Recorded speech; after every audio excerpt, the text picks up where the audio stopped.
Man, I can't be the only one who just does a reading right and just ends up talking to himself. Doesn't hit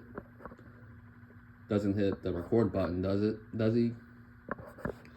Anyways, you got the Six of Cups, so you're probably having a lot of nostalgic memories coming up from the past, and you can use that to your advantage. And maybe this will bring up something in you from the past that'll help you practicing gratitude and being grateful for everything you have, which may be keeping you stuck. It may not be. I don't know. It just came to my mind.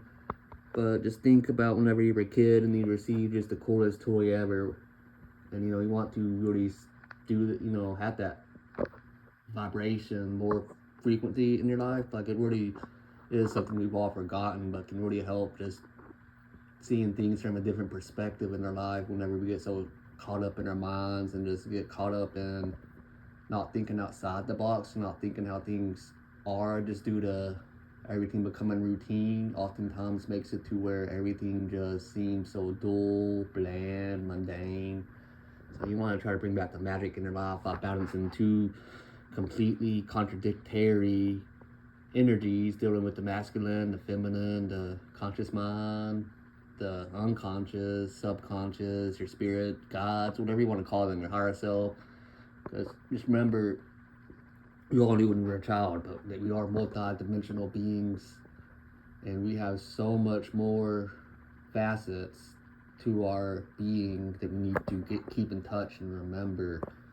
With temperance here, it's usually dealing like with the union of opposing forces, of opposites. It's dealing with balancing things out and just existing in harmony, and also dealing with the whole past. Is think of it like this: like any past cycles or past traumas that you're holding on to that you're not aware of.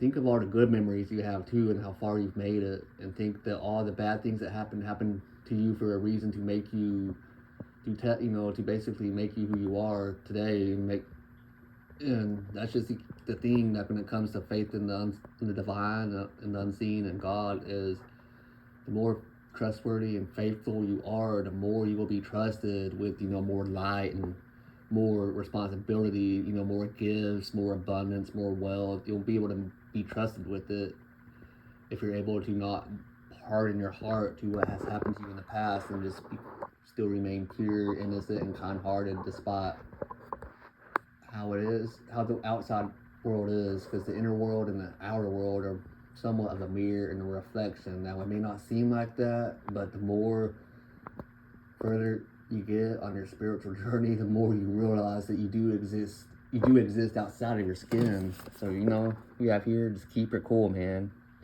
Just be cool, man. But here we got disciplined and calm, to await the appearance of disorder and hubbub amongst the enemy. This is the art of retaining self-possession. And by self-possession, I'm thinking he's the art of war here. It's kind of, I don't know if it's a translation or if it's just philosophy, which is probably the latter. But you want to just, despite all what's going around you, you want to remain calm and not be affected by the outside world so much. Like, we're dealing with so much more information and just background noise and static, and people saying this and that, and we're more crowded. Like, even living in an apartment, you are affected by other people's energies, or like they're talking about other people you don't even know. Sometimes that can pull you into their field of energy without you knowing. So you want to smudge, protect yourself, do spiritual hygiene practices, and just focus more on calling your energy back, or calling your power back. And like I said, you want to just remain calm and kind of just stick to yourself and worry more about taming the tiger within, be it your mind. You want to be at a stable frequency.